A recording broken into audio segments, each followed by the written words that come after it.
우리가 인생을 살아가다 보면 지푸라기라도 잡고 싶은 때가 있지요. 절망의 순간들, 그런 위기의 순간들을 우리는 지나옵니다. 그런데 그 시간이 지나고 나면 우리에게 남는 것이 하나가 있더라고요. 그게 뭐냐면 트라우마라는 겁니다. 정말 지푸라기 같은 나도 잡고 싶은 그 심장 가운데에 얼마나 절망과 큰 위기 가운데 있었는지 몰라요. 근데 그게 지나고 났더니 남는 게 있는데 그게 트라우마라는 겁니다. 한 통계에 의하면요, 성인들 10명 중에 7명은 살면서 한 번 이상은 그런 트라우마가 있다라고 말합니다. 그런데 그게 트라우마인지를 잘 몰라요. 왜냐하면 많은 사람들이 겉으로 그럽니다. 나는 괜찮아. 뭐 그까진 일 내가 이겨냈잖아. 라고 이야기를 하는 거죠. 하지만 그렇게 겉으로 괜찮다고 말하고는 있지만 여전히 마음 깊은 곳에서는요, 그 트라우마가 살아있어요. 그래서 그 트라우마가 마치 화재 경보기처럼 늘 울려요. 트라우마라고 하는 것이 뭘까요? 트라우마라는 것은 그 일에 대한 상처 그 자체만을 말하고 있는 것은 아닐 것입니다. 상처 이후에, 그 일 이후에 내 내면의 어떤 경고 시스템이 꺼지지 않은 상태로 그냥 있는 거예요. 이미 위험은 지나갔어요. 이미 위기는 지나갔습니다.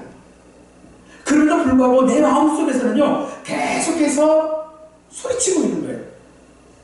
야, 또 이런 일이 생기면 어떡하지? 아마 나는 또 다치버리고 말 거야. 나는 또 배신당할 거야. 또 이런 실패를 할 거야. 그런 마음이 내 속에서 계속 일어나고 있는 거예요. 특히 나로 인한, 내 자신으로 인한 어떤 치명적인 실수를 통해서 그런 일이 있으면 더더욱 그런 일들이 많다는 겁니다. 다른 사람에 의해서 발생되어지는 것들은 그나마 그래도 좀 나은데, 이게 내 안에서 일어나는 일이에요. 나로 인하여 생긴 일이에요. 그러면 그게 그 한 번의 그 실패, 그 한 번의 그 넘어짐이 내 인생 전체를 규정하는 나비처럼 따라붙는 것, 그것이 트라우마가 아닌가 싶습니다. 그런 트라우마는 지워지지를 않고요, 그 아픔은 계속해서 반복되어집니다. 그 결과가 무엇입니까? 결국은 그것이 방치되어지고 나는 괜찮다라고 하는 그런 말 가운데에 공황이 오고 또 고립이 오고 자기 스스로를 정죄하는 일로 이끌어 나가고 있다고 하는 거예요. 그것이 트라우마이고 그것이 우리의 마음의 상처이겠지요. 우리의 믿음이 흔들리는 이유도 아마 거기에 있다고 생각합니다. 내 믿음이 흔들리는 이유는요, 사실 내 안에 그것이 존재하고 있다는 겁니다. 내가 제대로 믿지 못했구나 하는 것들, 그것들이 내 믿음을 흔드는 것이죠. 그래서 이 믿음이 흔들리는 것은 비단 환경 때문만은 아닐 것입니다. 또한 세상이 나보다 강해서 때문만도 아니라는 것입니다. 사실은 내 안에 그 경고음이 꺼지지 않고 있기 때문이라는 것이죠. 내 상황이 항상 초라해 보이고 내 모습이 세상 사람들, 다른 사람들과 비교해보면 그 과거에 실수했던 나, 과거에 믿음 없었던 나를 늘 붙잡고 있음으로 말미암아 우리는 쉽게 흔들리고 넘어지려 한다는 것입니다. 오늘 우리가 살펴보는 시편 38편도 다윗이 바로 그런 자리에 서 있었음을 말하고 있습니다. 다윗은요, 노년에 들어서 몸이 약해졌습니다. 원수들은 다윗을 조롱합니다.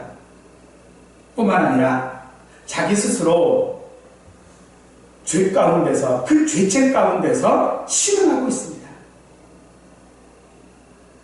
넘어질 듯한 그 자리, 무너질 듯한 그 순간에 다윗은 있었습니다. 그때 다윗이 무엇을 붙들고 있었는가 하는 것이 오늘 본문 38편 16절에서 20절의 말씀입니다. 그가 넘어지려 할 때에, 그의 믿음이 흔들릴 때에 그는 사람을 바라보지 않고 상황을 계산하지 않고 오직 하나님만 바라보는 믿음을 가졌다라고 말하고 있는 것입니다. 그렇다면 우리도 이렇게 흔들릴 때에, 내 마음에 트라우마와 같은 꺼지지 않는 경복이 울릴 때에 과연 우리는 어떻게 해야 할까요? 과거에 나의 실수가 내 발목을 잡을 때 우리의 믿음은 어디로 시선을 돌려야 합니까? 이 시간 넘어지게 할 때 하나님만 바라는 믿음이 무엇인지를 함께 생각하시고 그 해답을 통해서 흔들리고 넘어질 것 같은 우리의 믿음을 붙잡으실 수 있기를 간절히 축원합니다. 시편 38편은 다윗의 생애 가운데 가장 어두웠던 순간에 흘러나온 기도일 것입니다. 학자들은 이 시기가 밧세바 사건 이후 나단 선지자의 책망을 받고 회개의 시간을 지나며 기록했을 가능성을 말하고 있고, 혹은 또 어떤 이들은요, 그의 아들 압살롬의 반역으로 인하여 왕위와 생명이 동시에 흔들릴 때 기록한 것이라고도 합니다. 어느 시점이든 공통점이 있습니다. 그것은 다윗이 지금 쫓기는 자로서 하나님의 징계와 그리고 인생의 폭풍 가운데에 서 있다는 사실입니다. 그래서 표제에는 기념하는 시라고 되어져 있지요. 기념하는 시. 이렇게 기록한 것은 이 시의 장르가 무엇이다라고 하는 것을 말하고 있는 것만은 아닐 것입니다. 반드시 기억해야 할 것, 잊지 말아야 할 교훈이라고 하는 것을 말하는 것입니다. 무엇을 기억하라는 것입니까? 무엇을 잊지 말라는 것입니까? 그것은 바로 내가 죄인이라 할지라도, 내가 지금 하나님의 징계 가운데 놓여있다 할지라도 하나님은 나를 떠나지 아니하시고 나를 붙드시는 하나님이라는 사실을 기억하는 것입니다. 그렇기 때문에 징계에 있어서 도망치게 하지 말고 오히려 그 징계를 내리신 하나님께 더 가까이 나가는 믿음을 가져야 한다고 우리에게 말씀하고 있는 것입니다. 오늘 본문에 다윗의 모습을 우리가 보게 되어집니다. 그 다윗의 내면이 정말로 정당하게 보여주고 있지요. 그는 병이 들었습니다. 그의 죄책감은요, 그 양심을, 그 마음을 짓누르고 있어요. 거기에 원수들은 그 틈을 놓치지 않고 조롱해요. 다윗과 가까이 있는 이들조차도 다윗과 거리를 두어요. 다윗의 그 몸에 가지고 있는 고통은 외적인 고통들이 아니고 어쩌면 그 죄책감으로 인한 내적 고통이고 원수들의 공격으로 인한 괴로움이라고도 말할 수 있을 것입니다. 다윗이 이러한 압박 속에서 있을 때에 믿음은 흔들릴 수밖에 없는 상황이겠죠. 마치 무너지기 직전의 댐처럼 균열이 여기저기서 보입니다. 하지만 다윗은 지금 비록 눈물을 흘리며 울지언정 절망할 수는 없는 상황입니다. 주저앉을 수는 없는 것이지요. 그래서 몸은 병들었지만 다윗은 기도하기를 멈추지 않았습니다. 죄책으로 인한 죄의 무게는 무거웠지만 하나님을 향한 그의 시선은 다른 곳으로 돌릴 수 없었습니다. 그의 원수들은 많이 있었지만은 그가 바라보는 것은, 그가 부르짖는 대상은 오직 하나님 한 분뿐이었고, 무너지기 직전에 사람이 부르는 그런 노래, 오직 하나님 한 분뿐이라고 하는 것이 오늘 시편 38편인 것입니다. 고난과 죄책, 그리고 억울한 사람들의 조롱, 그 가운데에 우리는 어디에 시선을 두어야 합니까? 답은 간단하지요. 하나님께 두어야 한다라고 말합니다. 그런데 그게 쉽지가 않아요. 그게 그냥 가볍게 돌릴 수 있는 것이 아니라는 데 문제 있는 것이죠. 넘어지려 할 때 우리는 순간적으로 지푸라기로 잡으려고 합니다. 그래야 안 넘어질 거 아니에요. 그런데 다윗은 오늘 우리에게 넘어지게 할 때에 지푸라기가 아니라 하나님을 바라보라고 말하고 있는 것입니다. 그것은 뭐 우리의 믿음의 방향이 어디에 있는지를 우리에게 알려주고 있습니다. 사랑하는 성도 여러분, 하나님께 우리의 시선을 돌리는 것 결코 쉽지는 않습니다. 내 마음에 꺼지지 않는 그 경고음이 울릴 때에 하나님께 우리의 시선을 돌리는 것이 쉬운 일은 결코 아닙니다. 그러나 우리는 반드시 그 일을 해내야만 할 것입니다.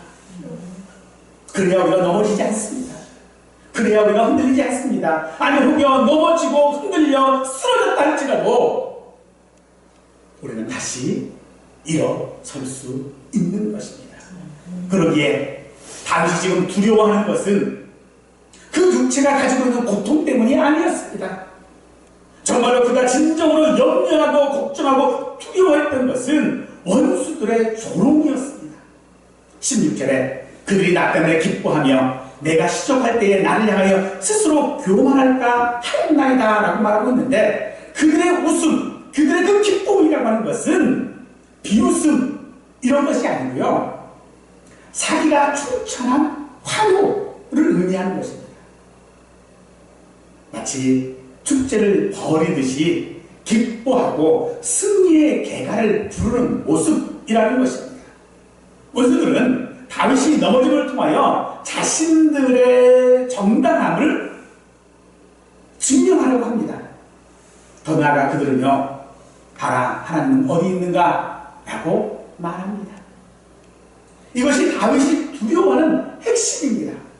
지금 다윗은요, 저 사람들이 저렇게 기뻐하면서 나를 조롱하고 있는데 그 조롱이 창피해서, 그 조롱이 무서워서 있는 것이 아니라 그로 인하여서, 즉 자기의 실족으로 말미암아 하나님의 신실하심이 가려지기 때문에,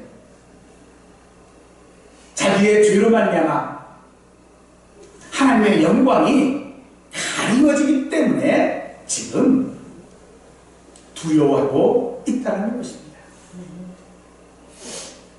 사사기 16장에 보면 삼손의 모습이 그런 조롱의 극단적인 예를 우리에게 보여주고 있죠.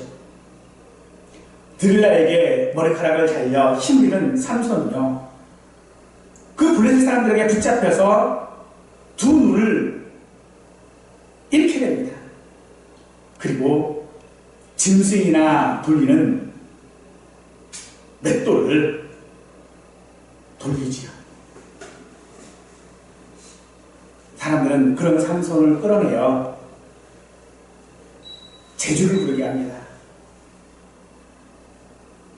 그리고 3,000명이나 되는 사람들이 모여서 구경을 하는데 앉을 자리가 없으니까요, 지붕 위에까지 올라가 있어요. 그리고 삼손의 두 눈을 좁혀서 맷돌 가는 그 모습을 구경하는 거예요. 그러면서 사람들은요, 환호합니다. 이것은 삼손의 육체를, 삼손을 공격하는 것이 아닙니다. 삼손이 가지고 있는 하나님을 경외하는 것을 조롱하는 거예요. 삼손이 맷돌 돌리는 것을 보면서 그들은 온 몸으로, 온 마음으로 즐거워했습니다. 이것이 조롱의 본질입니다. 조롱이라고 하는 것은요, 나의 잘못에 대한 사람들의 비판이 아닙니다. 나의 잘못으로 인하여 하나님의 영광이 가려지는 것이 조롱이라는 것입니다.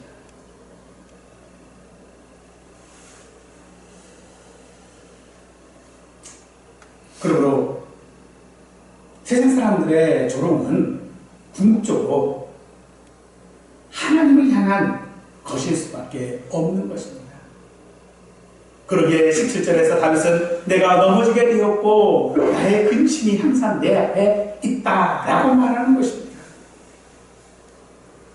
이미 완전히 쓰러졌다라고 하는 그런 뜻을 말하는 것이 아니라 이제 곧 넘어질 듯한 위태로운 상태에 있다라고 말하는 것입니다. 절벽 끝에 선 사람이 겨우 버티고 걷는 그런 모습입니다.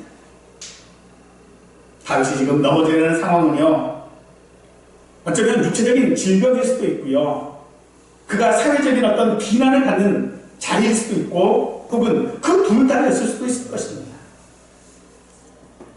그런 상황 가운데 아침에도 밤에도 다윗은 슬픔의 자리에 있었습니다. 다윗은 지금요, 그 사람들의 조롱 섞인 그 말, 원수들의 그 기뻐하는 그 모습을 보면서 사실은 아무런 말도 할 수 없는 자리, 그런 자리에 있지만은 그것이, 그 근심이 늘 그림자처럼 따라붙는 삶을 지금 살고 있는 것입니다. 세상 사람들이요, 늘 내 옆에 다니면서 마치 그림자처럼 내 옆에 있으면서 하는 말이 뭐예요? 야, 봐라. 하나님이 어디냐? 그런 말을 지금 하고 있는 거예요. 그런 상황에서 우리가 그들에게 무슨 말을 할 수 있을까요? 할 수 있는 말이 사실은 다 없습니다. 내 잘못이 분명하잖아요. 내 부족함이 분명하잖아요. 내 연약함이 분명하거든요. 그런데 말이 없어요. 그때 다윗은 오직 한 가지 일만을 했습니다. 바로 하나님께 기도하는 거였습니다. 사랑하는 성도 여러분, 오늘 우리에게도 세상이 나를 조롱할 때에, 세상이 내 잘못으로 인하여져서 하나님을 조롱할 때에 내가 할 수 있는 일은 오직 기도밖에 없는 줄 믿으시기 바랍니다. 그러나 그 기도는요, 하나님, 저 사람들이 나를 괴롭히지 않게 해주십시오. 저 사람이 나를 조롱하지 않게 해주십시오. 하나님, 나를 이렇게 만들어 주십시오. 하나님, 저렇게 해주십시오. 라고 하는 그런 개인적인 기도가 아니라는 것입니다. 그럴 때 우리의 기도는 달라야 합니다. 개인의 안위가 아니라 하나님의 영광을 먼저 구하는 기도여야 한다는 것입니다. 동시에 우리가 실족했을 때에 하나님께 나아가 하나님의 회복을 구하는 그런 기도를 해야 하는 것입니다. 즉, 내 상황이 이렇든 저렇든 오늘 우리의 할 일은요, 기도하는 것밖에 없다는 겁니다. 그런데 그 기도는 나를 향한 내 형편을 낫게 해달라고, 회복시키게 해달라고 하는 기도가 아니라 나로 인하여 하나님의 영광이 갖지 않게 해주십시오라고 하는 기도가 우리의 기도여야 한다는 것입니다. 그러기에 잠언 24장 17절에서 우리에게 이렇게 말씀해주고 있습니다.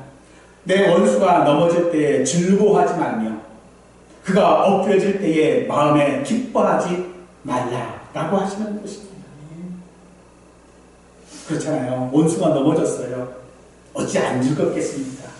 원수가 지금 실패했어요. 어찌 기뻐하지 않을 수 있습니까? 그런데 말씀은 우리에게 그러지 말라는 겁니다. 원수처럼, 원수들이 나의 넘어짐을 보고 기뻐하는 것처럼 너는 기뻐하지 말라고 말하는 것입니다. 왜 그렇습니까? 왜 우리가 그렇게 해야만 합니까? 그것은 하나님이 우리의 하나님이시고 내가 그렇게 기뻐하고 내가 그렇게 즐거워하면요 그로 인하여 오히려 하나님의 영광이 가려지기 때문이라는 것이죠. 사랑하는 성도 여러분, 우리가 조롱받는 일도 없어야 하겠지만은 또 조롱하는 일도 우리에게 일어나지 않기를 간절히 바랍니다. 다윗은 우리가 믿음의 사람이라고 말합니다. 그러나 그가 슈퍼맨은 아닙니다. 오히려 자신의 그 위태로움을 정직하게 말하는 사람이 다윗이었습니다. 그가 하나님께 붙들림 받을 수 있는 사람인 것은 그가 지금 강했기 때문이 아닙니다. 발끝에 힘이 강해가지고 절벽 위에서 버티고 할 수 있는 힘이 있었기 때문이 아니라 오히려 자신이 흔들릴 수밖에 없는, 넘어질 수밖에 없는 그 상황을 인정하는 사람이었기에 하나님은 그런 다윗을 지금 붙드시고 계시다라는 것입니다. 우리는 사실 긍정적인 사고 또는 어떤 결과들을 강조함으로써 우리의 연약성에 대하여 인정하기를 좀 꺼려합니다. 야, 믿는 사람이라면 그렇게 해야지. 야, 견뎌해야지. 밀고 나가야지. 우리는 그렇게 이야기를 합니다만 사실 우리는 매 순간순간이 넘어지기 일보 직전인 상황들 아니겠습니까? 우리는 그 상황을 하나님께 솔직해야 합니다. 그래서 우리가 넘어져야 할 때에 우리의 기도는 나의 한계와 무능을 인정하는 데서부터 시작해야 하는 것입니다. 다윗이 가지고 있었던 그 모든 삶의 고통들, 원수들의 조롱은 일시적인 것들이 결코 아니었습니다. 언제나 지속적인 것이었고 다윗의 힘으로도 감당하기 어려운 것들이었습니다. 그러기에 하나님께서 치료해 주시지 않으면 그의 병은 불치병일 수밖에 없고요. 하나님께서 붙들어 주시지 않으면 견딜 수 없고 넘어질 수밖에 없는 것입니다. 그럼에도 다윗이 그런 상황 가운데서 기도했던 것은 그가 지금 기도하는 하나님이 누구인지 알기 때문입니다. 하나님은 긍휼하신 하나님이십니다. 은혜가 풍성하신 하나님이십니다. 그러기에 어려운 가운데 처한 그의 자녀들을 그냥 넘어지는 것들을 보고 있는 분이 아니신 것을 우리는 믿어야 할 줄로 믿습니다. 인생의 고통들이 우리 앞에 있을 때에 그래서 우리의 시선은 그 고통 자체가 아니라 우리를 붙드시고 있는 유일하신 한 분 하나님께 돌려야 하는 것입니다. 고통과 상황 그 자체가 아니라 하나님 누구신지에 우리의 삶의 초점을 맞추어야 한다는 것입니다. 그러기에 다윗은 그 어떤 대안도 찾지 않고 오직 하나님만 바라보았습니다. 넘어지려 할 때에 지푸라기가 아니라 하나님을 바라보았다라는 것입니다. 이 믿음이 우리 모두의 믿음이기를 간절히 축원합니다.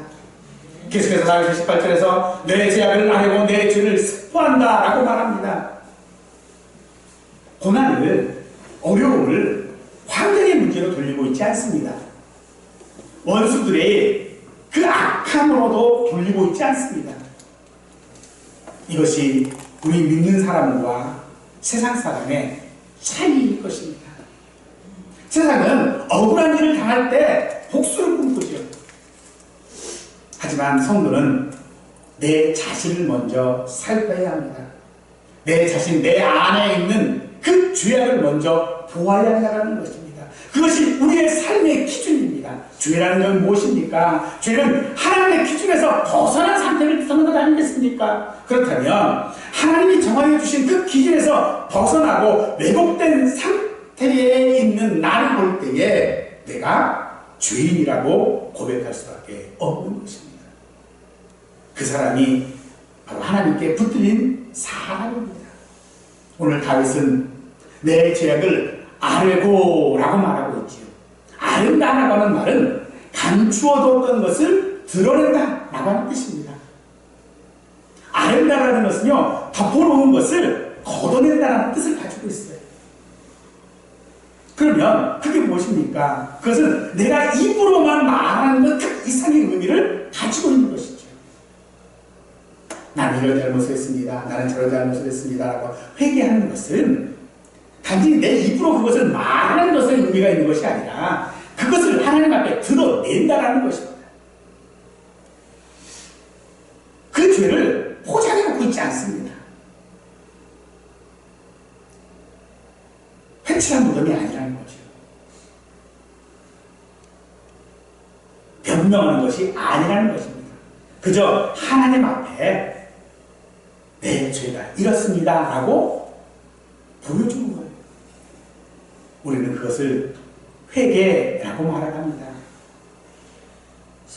하지만 우리의 회개는요, 피상적인 회개일 때가 많습니다. 그저 주님 죄송합니다 라고 말하면서 정작 그것이 무엇을 말하는 것인지, 어떤 죄인지, 무엇이 문제인지는 생각하지 않습니다.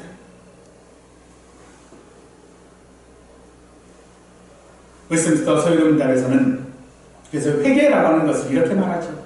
죄를 슬퍼하고 미워하며 그것에서 돌아서서 하나님께로 향하는 것이라고 말하고 있는 것입니다. 회개는 감정을 말하는 것이 아닙니다. 회개는 내 속에 있는 그 죄에 대한 인식, 내가 죄인이라고 하는 그 인식 가운데에 내 시선을 하나님께 두는 것이 회개라는 것입니다.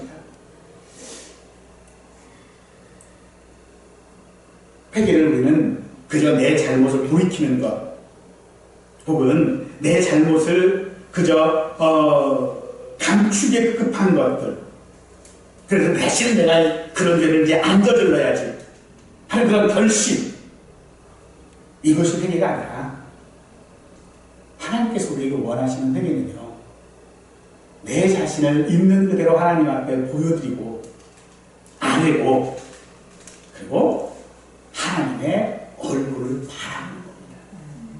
하나님의 얼굴을 바라본다는 게 무슨 뜻일까요? 하나님의 긍휼하심을 원하는 겁니다. 하나님의 용서하심을 원하는 것이라고 말할 수 있다는 것입니다. 계속해서 다윗은 우리에게 그것을 슬퍼했다라고도 말합니다.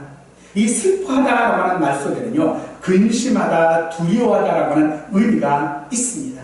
즉, 다윗은 지금 자기의 죄를 슬퍼하고 있어요. 자기의 상황을 슬퍼하는 것이 아니라 자기의 죄를 지금 슬퍼하고 있는 것입니다. 왜요? 그 죄의 결과가 두렵고 하나님의 그 거룩하심이 두렵고 자신이 하나님의 힘을 욕되게 했다라고 하는 것 때문에 두려운 것이라는 것이지요. 그러므로 죄의 형벌만을 두려워하는 것이 아니라 그 죄 자체가 하나님을 근심하게 했다라고 하는 그것 때문에 마음이 아파한다라는 것이지. 이것은 죄에 대한 하나님의 그 진노를 두려워하는 경외심이고 하나님을 욕되게 했다는 것에 대한 근심이 바로 그의 슬픔인 것이고 회개인 것입니다. 사랑하는 성도 여러분, 우리의 회개는 어떻습니까? 우리는 회개하라고 하면요, 그래요. 왜 회개를 해야 돼요? 손해보기 싫어서 회개합니다. 마치 매 더 맞기 싫어서 잘못했다고 말하는 아이와도 같은 것이에요. 하지만 우리의 회개는요, 내가 손해보아서 내가 더 징계를 받아서 회개하는 것이 아니라 그 회개를 통하여 하나님께 영광을 돌리는 것이어야 한다는 것입니다. 다윗이 26절에서 밝혔듯이 자신의 실족이 하나님의 영광을 가리는 것을 두려워했던 것처럼 그의 회개도 자신의 편안함을 위해서가 아니라 하나님의 영광을 위한 것이 회개여야 한다는 것입니다. 벌이 두려워서 손해가 싫어서 하는 회개는 아닙니다. 오직 하나님의 마음을 앞에 했다고 하는 것, 그분의 영혼을 더럽혔다는 것에 우리의 회개가 있어야 하는 것입니다. 그렇기 때문에 회개는 우리를 회개하는 삶으로 살아가도록 이끕니다. 이것을 우리는 견인이라고도 말을 하는데, 견인이란 그렇게 한번 구원받은 성도가 끝까지 그 구원을 유지한다라고 하는 우리 장로의 기본 교리이지요.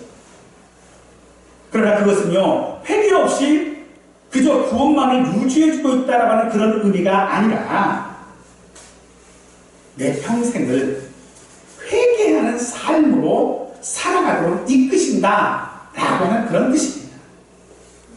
견인이라고 하는 것은요, 무조건 나를 이끌어서 천국 가게 해주겠다라고 하는 것이 견인이 아니라 내가 하나님 앞에 회개하는 삶을 살도록 날마다 이끄시고 날마다 그 상황을 만드시고 그 속에서 우리가 하나님 앞에 회개함으로 말미암아 영광 돌리도록 하신다라고 한다는 것입니다. 그러므로 우리가 넘어질 듯한 위기 속에서 우리의 고통 앞에서 우리의 상황 가운데서 우리의 죄를 슬퍼해야 하는 것은 그것이 내가 하나님께 붙들림을 받고 있다라고 하는 증거인 줄 믿습니다. 죄를 숨기지 않는 사람, 죄를 변명하지 않는 사람, 죄를 진심으로 슬퍼하는 사람, 이런 사람을 하나님께서는 끝까지 그의 은혜 안에 머물게 하실 줄 믿습니다. 그러므로 하나님께서 그런 삶으로 우리를 이끄시는 것은 내가 할 수 있는 일들이 아니라 하나님의 은혜로 이루어지지만 그 은혜가 우리를 회개하는 삶으로 인도하실 줄 믿으십시오. 19절과 20절은 이렇게 말합니다. 내 원수가 활발하여 강하고 부당하게 나를 미워하는 자가 많으며 또 악으로 선을 대하는 자들이 내가 선을 따르는 것 때문에 나를 대적하나이다 라고 합니다. 다윗은 극도로 위축되어져 있는 자기 자신과 대조적으로 원수들의 모습이 어떤지를 지금 묘사하고 있는데, 나는 병들었는데, 나는 근심하고 있는데, 나는 지금 죄를 고백하고 있는데 저들은 활발하고 강하고 많아지고 있다라고 합니다. 이 활발하다라고 하는 말은요, 생명력이 넘치다라는 뜻입니다. 마치 모든 것이 잘 되는 사람처럼 보이는 것이죠. 번영하고 강성하고 점점 숫자가 늘어납니다. 그런데 사실 이 단어는요, 말씀의 능력에 의하여 활기 있게 살아나는 의인의 모습을 묘사하는 데 사용된 단어인데, 지금 이 단어를 악인들의 외형적인 그런 번영과 번성을 나타내는 데 지금 사용하고 있는 것입니다. 우리 눈에 악인들의 그런 번성하는 모습들, 악인들이 활발한 모습들을 보면 어떨까요? 그 자체가 우리에게는요, 괴로움일 수밖에 없어요. 내 꼴은, 내 형편은 지금 병들었어요. 근심할 게, 걱정할 게 한두 개가 아니에요. 그런데 저들을 보니 얼마나 잘 사는지, 얼마나 떡떡거리는지, 얼마나 건강한지 그 모습을 보고 있자니 너무너무 괴로운 거예요.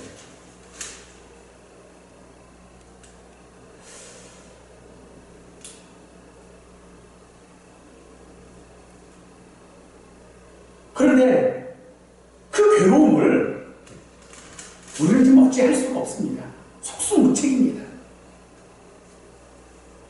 그들은 점점 더 강해져요. 더 많은 것을 가지고 있습니다. 그들이 우리를 조롱하는 데 있어서는요, 얼마나 담대한지 몰라요. 그래서 우리가 가지고 있는 그 어떤 것도 다 소용없게 됩니다. 그것이 바로 우리가 넘어지기 직전이고, 벼랑에서 떨어지기 직전이고, 지푸라기라도 잡아야 되는 그런 상황입니다. 근데 그런 상황에, 그런 현실에 다윗은 지금 하나님께 기도하고 있습니다. 그러기에 그 기도는요, 결코 불신앙일 수 없는 것입니다. 그러기에 이런 기도는 오직 내 생명은 주께만 있습니다라고 하는 믿음의 기도일 수밖에 없는 것입니다. 원수의 강성함은 우리의 믿음의 위기를 만들겠지만 동시에 우리로 기도할 이유를 갖게 하는 것입니다. 성도는 세상의 계산법으로 살아가는 사람들이 아니지 않습니까? 우리의 눈에 보이는 대로 현실로만 살아가는 사람이 아니지 않습니까? 그러므로 오늘 우리가 그리스도를 따를 때에, 선을 따를 때에, 선을 행할 때에, 아니 우리가 기도할 때에 우리가 하나님의 자녀인 것에 대한 증거를 갖게 하는 것입니다. 왜 세상은 도대체 우리를 그렇게 미워하는 것일까요? 왜 세상은 우리를 그렇게 조롱하는 것일까요? 뭐 따지고 보면요, 그들이나 우리나 그게 그거 아닐까요? 오히려 어찌 보면 그들이 더 잘못이 더 크지 않을까요? 그럼에도 불구하고 그들은 우리를 미워합니다. 대적합니다. 그 이유는 명확합니다. 우리가 선을 따르기 때문이라고 합니다. 여기 대적하다라고 하는 이 말은 적대성, 고발성을 동시에 담고 있어서 고소하다라고 하는 그런 뜻을 가지고 있습니다. 이 고소하다라고 하는 말은요, 우리가 잘 아는 사단의 어근입니다. 사단은 고소하는 자이거든요. 그들은 우리를 도덕적으로 공격하고 법적으로도 몰아세우는 자들이고, 어쩌면 그들은 우리가 그저 우리의 존재 자체, 우리가 믿는다라고 하는 그 성도라고 하는 그 존재 자체를 문제 삼고 있는 사람일 뿐만 아니라 그들은요, 선을 선으로 갚지 않고 선을 악으로 갚는 사람들입니다. 이건 그들의 특징입니다. 마귀와 같은 자들인 것이지요. 하지만 내가 악을 행해서가 아니라 선을 따르기 때문에 미움을 받는다면 그것은 그때서부터는 내 싸움이 아닙니다. 다윗을 대적하는 이들이 극적으로 하나님을 대적하는 것이다 라고 다윗이 지금 말하고 있는 것은요, 오늘 우리가 세상에 미움을 받는다면 그건 역시도 나를 미워하는 것이 아니라 하나님을 미워하는 것이라고 말하는 것입니다. 세상은 빛을 싫어함으로 빛의 자녀들을 이유 없이 공격합니다. 성도가 선을 따다가 많은 고난과 슬픔을 당하는 것은 우리에게 어쩌보면 큰 시험거리일 수도 있겠지만 반대로 우리가 낙심한 이유는 아니라는 것입니다. 우리가 넘어질 이유는 아니라는 것입니다. 오히려 우리가 그런 고난 가운데에 그렇게 흔들리고 그렇게 넘어지기 직전의 상황에 우리가 있는 것은 하나님이 내 편이라고 하는 증거인 줄 믿으시기 바랍니다. 하나님께서는 결코 하나님을 믿는 것 때문에, 하나님을 따르는 것 때문에 우리가 억울한 일을 당하도록 외면하지 않으십니다. 현재 그런 모순된 상황들이 그대로 가도록 내버려 두시지는 않는다는 것입니다. 이것이 우리의 소망입니다. 따라서 지금의 현재의 형편이 아니라 하나님께서 최종적으로 승리하게 하신다는 것이 우리의 소망이기 때문에 우리는 결코 넘어질 수가 없는 것입니다.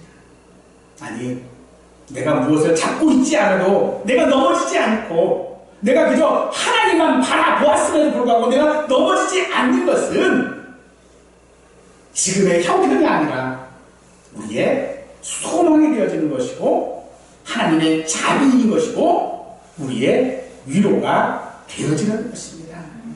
사랑하는 성도 여러분, 하나님이 내 하나님이시고 하나님께서 나를 붙들고 계시다는 그것이 우리의 소망이 되어진다면 우리가 근심할 이유는 없겠지요. 걱정할 이유가 없는 것입니다. 왜냐하면 하나님이 나를 지금 붙들고 계시잖아요. 하나님이 내게 승리를 주실 것이잖아요. 그러니 곧 넘어질 것 같아서 지푸라기 잡을 이유는 없는 것입니다. 갈릴리 바다에 풍랑이 일었습니다. 베드로와 제자들이 타고 가던 그 배가 풍랑으로 인하여 곧 침몰할 위기 가운데 놓였습니다. 그때 예수님께서 물 위를 걸어오고 계셨어요. 베드로가 그런 예수님께 자기도 걷게 해달라고 얘기하고 그리고 베드로는 물 위를 걸었습니다. 베드로가 물 위를 걸을 수 있었던 것은요, 그가 예수님만 바라보았기 때문입니다. 그래서 예수님만 바라보는 그 순간은 그 어떤 물리법칙도 베드로를 막을 수 없었던 것입니다. 그런데 그 순간 베드로의 시선이 주변에 거센 바람을 보았습니다. 높이 일어나는 파도가 베드로의 눈에 들어왔습니다. 그 순간 베드로는 물에 빠지기 시작했습니다. 무엇이 베드로를 물에 빠지게 했습니까? 물리법칙입니까? 아니면 바람이 갑자기 강해졌기 때문입니까? 아니죠. 바람은 처음부터 있었습니다. 물리법칙은요, 처음부터 있는 거예요. 그렇다면 베드로가 지금 물에 빠진 이유는 그의 시선이 바뀌었기 때문이라는 것입니다. 예수님에게서 풍랑이는 환경으로 바뀌었고 믿음에서 두려움으로 바뀌었던 것입니다. 사랑하는 여러분, 우리의 상황이 우리를 흔들 때에 우리가 바라봐야 하는 것은 그 상황 형편이 아니라 예수님이고 하나님 한 분이신 줄 믿으시기 바랍니다. 바울은 그의 육체에 가시가 있다고 합니다. 아마도 그를 괴롭혔던 어떤 병이었던 것 같습니다만 하나님께 3번이나 그것을 없애달라고 기도했어요. 그런데 주님이 없애주지 않으십니다. 내 은혜가 내게 족하다. 이는 내 능력이 약함에서 온전해짐이라 하시면서 제거해 주시지를 않습니다. 넘어지려 할 때에, 떨어지려 할 때에, 무너지려 하는 그 순간에 사실 우리는 가장 연약할 수밖에 없지 않습니까? 지금 바울이 가지고 있는 그 육체의 가시가 지금 바울을 무너뜨리기 직전이에요. 바울이 가장 연약할 때라는 것입니다. 사실 우리가 언제 연약하지요? 내가 모든 일이 잘 될 때 연약합니까? 내가 건강할 때 연약합니까? 아니잖아요. 내가 아플 때 연약한 것이고 내가 죄지었을 때 연약한 것이고 내가 무너졌을 때에 연약한 것 아니겠습니까? 그런데 그 연약할 그때가 내가 온전해질 때라는 것입니다. 죄책과 조롱으로 인하여 더 이상 견딜 수 없는 나를 지배하고 있을 때 우리는 가장 약할 때인 것입니다. 그런데 말씀은 오늘 우리에게 그때가 약할 때가 아니라 가장 강한 때라고 말씀하고 있는 것입니다. 고린도후서 12장 10절 말씀에서 내가 그리스도를 위하여 약한 것들과 능력과 궁핍과 박해와 공고를 기뻐하노니 이는 내가 약한 그때에 강하니라 라고 하십니다. 약한 것들과 능력과 궁핍과 박해와 공고를 어떻게 우리가 기뻐할 수 있습니까? 이는 그런 고난 자체를 즐겨라 라고 하는 그런 말이 아닙니다. 어떤 사람은 극심한 공포를 즐기지요. 그래서 막 놀이기구도요 되게 위험한 걸 타요. 우리는 그걸 스릴이라고도 이야기를 하지만 사실 그게 두렵지 않은 것은 아니거든요. 아무리 강한 심장을 가지고 있어도요 두렵지 않은 것은 없어요. 그런데 그것을 기뻐하라고 지금 우리에게 말하고 있는 것은 그 자체를 즐기라라고 하는 것이 아니라 예수님의 능력이 내게 머무는 통로가 그거라는 거예요. 사실 우리가 어떤 그 액티비티 같은 것들을 탈 때에 안전장치라는 게 있잖아요. 근데 그 안전장치 없이 그걸 타라고 그러면요 사실 못할 거예요.